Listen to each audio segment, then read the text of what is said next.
बोलो प्राणनाथ प्यारे की जय। सतगुरु महाराज की जय।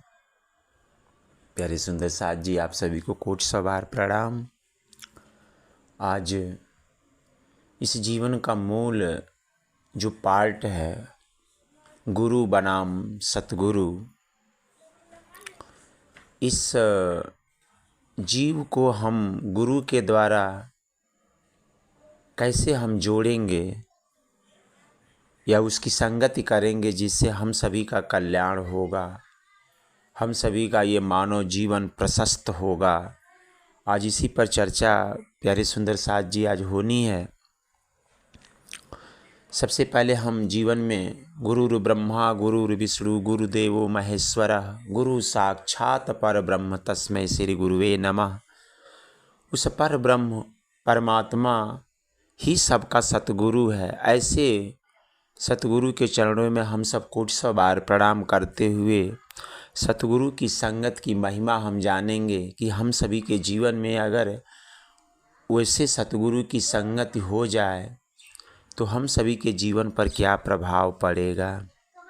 जैसे हम लोग कहा भी करते हैं, इस आत्मा के प्रियतम, इस प्राणों के प्रियतम प्राणनाथ जी हैं और हम सभी का एक दायित्व बनता है कि हम जितने भी कर्म करें तो उसे प्राणनाथ जी के ऊपर न्यौछावर करके करें, तब जाके वह सतगुरु आपके जीवन में हमेशा अपना आशीर्वाद बनाए रखेंगे।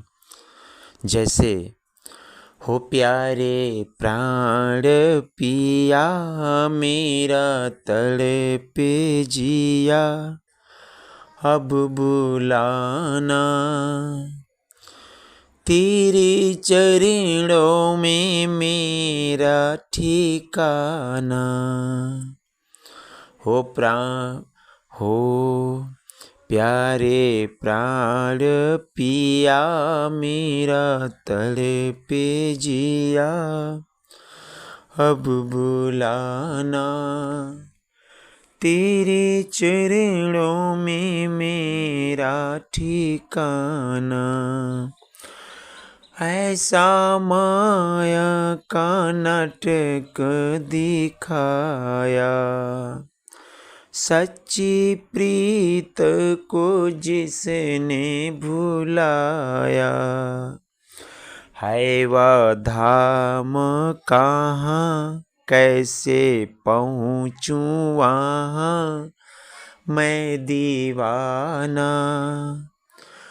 तेरे चरणों का मेरा ठिकाना, तेरी प्रेमी है दुख में सताए, हो के अजीज तेरे द्वार आए। खोल पर्दा जरा, हाव दुख का भरा है सुनाना, तेरे चरणों का मेरा ठिकाना। दिन जाए कहाँ ये बता दे, अपने मिलने का मार्ग बता दे। अब वो दुखिया है मन, रो रो गुजरे हैं दिन सुख पाना, तेरे चरणों में मेरा ठिकाना। हो तेरे चरणों में मेरा ठिकाना। ये भाव सबसे पहले आप जब स्तुति कर लेंगे उस सतगुरु जी का, तो वह सतगुरु जी गुरु के ऊपर आवेशित करके अपना प्रभाव डाल देते हैं और आपके जीवन में हमेशा सत्कर्म होना शुरू हो जाता है और आपके भाव परमात्मा से जुड़ने लगते हैं। तो यहाँ हम जानेंगे कि सतगुरु की अगर हम संगति करते हैं तो मुख्य रूप से अपने जीवन में क्या परिवर्तन होता है। तो सतगुरु की संगति करने से मुख्यतः हम सभी के जीवन में जितने भी तरह के पाप और कर्म के जो मैल होते हैं वह नष्ट हो जाते हैं। इसीलिए ये बुरे कर्मों का फल और ये जो पाप हैं इन सभी का फल को टालने के लिए आपकी उत्तम यह मार्ग है कि आप सतगुरु कर लें, गुरु कर लें, जिसके द्वारा आप इसे छुटकारा प्राप्त कर सकते हैं। क्योंकि सतगुरु या संत वह हस्ती है जो परमात्मा के धाम से इस संसार में आती है या जो अपनी रूहानी अभ्यास द्वारा वहाँ तक पहुँचकर प्रभु के द्वारा जो समाई गई है, मतलब वहाँ पर वह विद्यमान है, वह महात्मा वे खटक प्रभु के दरबार में जाते हैं और आ जाते भी हैं। केवल उसी में यह सामर्थ्य है और जो जीवों को भी ले जाते हैं उस परम सत्य लोक में वह केवल परमात्मा ही है और जो महान आत्मा है वो वहाँ ये पहुँचाने का काम करती हैं। वह परमात्मा में समाकर उस परमात्मा का रूप हो जाती है।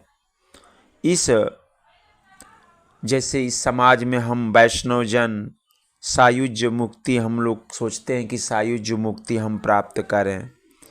जैसे वाणी में भी कहा गया कि जैसे लाली मेरे पीयू की, ये जो भाव है इसको कबीरदास जी भी बड़े अच्छे तरह से बताए हैं कि लाले मेरे पीयू की, पीयू जी के अंदर समा जाना एक सतगुरु का आवेश है। सतगुरु ही जाकर के परमात्मा के अंदर समा जाता है, परमात्मा का रूप धारण कर लेता है। और वही भाव यहाँ आम जन को भी आकर के गुरु बताता है कि आप भी मेरे साथ चलो तो आप भी परमात्मा के अंश हो, आप भी परमात्मा का अंतःकरण में प्रवेश कर सकते हो। इसीलिए जीवन में सतगुरु की संगति करना चाहिए। ऐसे महान सतगुरु और संतों ने मुक्ति का द्वार, प्रभु प्राप्ति का मार्ग और देहधारी परमात्मा जो यहाँ पर प्रकट हुए अवतार के रूप में सभी पर बड़े सुंदर ढंग से चर्चा किए हैं। जैसे कबीरदास जी ने ही बताया है कि इस संसार को एक विशाल वृक्ष बताते हैं जिसमें भांति भांति के पक्षी रात बिताने के लिए आते हैं और सुबह उड़ जाते हैं। जैसे हम सब रात मतलब खेल देखने की वासना के कारण काल माया के देश में आते हैं और सतगुरु जब प्राप्त हो जाते हैं तो सुबह होते ही ज्ञान को पाकर उड़ जाते हैं और अपने धाम, मूल धाम में पहुंच जाते हैं। जैसे इसे एक गुरुजी लोग बताते हैं कि यह पूरा संसार एक हाट है, मतलब बाजार है, जिसमें लोग सौदा बेचने और ख़रीदने आते हैं, अर्थात कर्मों का कर्ज चुकाते हैं और नया इकट्ठा करके ले जाते हैं। और इस अपने ही सामान जो एकत्रित किए रहते हैं वह सामान समेट कर मन मृत्यु होने पर लेके चले जाते हैं। कर्मों के इस निरंतर चक्र से छुटकारा पाने के लिए उन्होंने एक लोहार का दृष्टांत देते हुए कहते हैं कि अभ्यास रूपी निहाई पर सूरत और नीरत की ये जो रस्सी से पकड़कर नाम रूपी हथौड़े से बलपूर्वक आघात करने पर कर्म की सभी रेखाएं मिटाई जा सकती हैं। जैसे सूरत आत्मा के सुनने को कहा गया है और नीरत अंतर्दृष्टि में देखने की शक्ति को नीरत कहा गया है।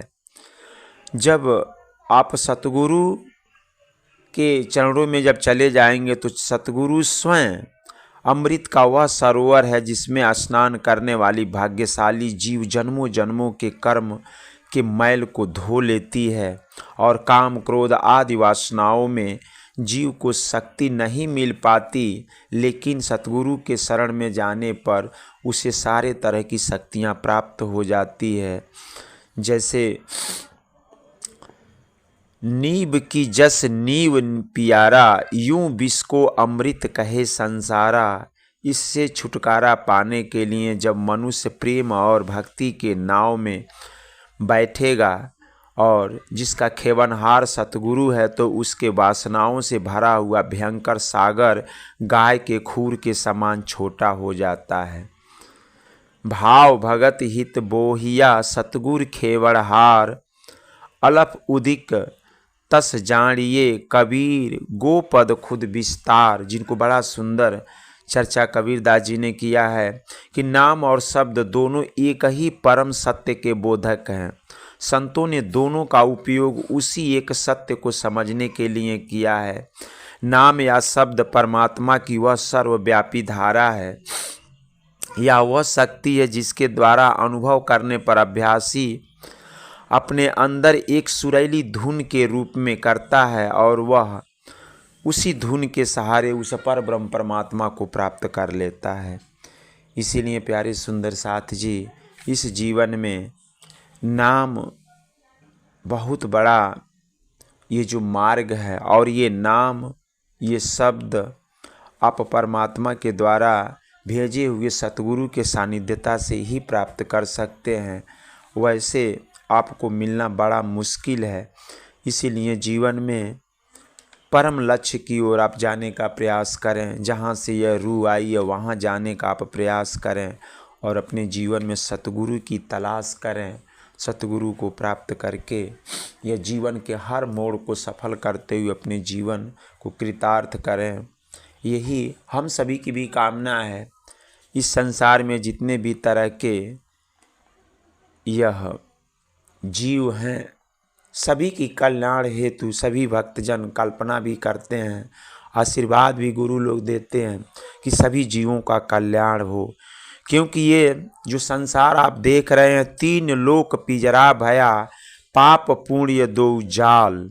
सकल जीव सावज भय, एक अंधेरी काल। मन पक्षी तब उड़ लगे उड़े, विषय वासना माही। प्रेम बांझ की झंझट में जब आयो नाही। ये जो संसार आप देख रहे हैं, ये एक पिजड़ा है और पाप पुण्य भी इसके जाल हैं। पाप पुण्य जो भी आप सत्कर्म करेंगे वह आप मुक्ति को प्राप्त होंगे, लेकिन हमें अपने जीवन में मोक्ष प्राप्त करना है। इसीलिए प्यारे सुंदर साथ जी, गुरु की सानिध्यता में जाएं, गुरु की महिमा जानें, और जब गुरु आप कर लेते हैं तो वही गुरु सतगुरु का भाव बन जाता है और वो आपको मोक्ष प्राप्त करवाने के लिए निरंतर आपके हृदय धाम में वह बस करके आपका कल्याण करता है। इसलिए प्यारे सुंदर साथ जी, हमेशा आप प्रयास में लगे रहें कि वह गुरु कौन है, वह सतगुरु कौन है, जिससे आपसे मुलाकात हो जाए और आपका जीवन कल्याण हो जाए। अन्यथा अगर आप अपने जीवन में गुरु नहीं किए, सतगुरु की तलाश नहीं किए, तो आपकी नैया पार नहीं होगी, आपका कल्याण नहीं होगा। और जन्मों जन्मों से जो आज तक आप कर्म करते आए हैं, इसी माया के बंधन में फंसे रहेंगे और आवागमन से छुटकारा आपको प्राप्त नहीं होगा। इसीलिए आप गुरु की शरण में जाएं और अपना कल्याण करें। राधे राधे। जय श्री कृष्ण, जय श्री श्याम। प्रणाम।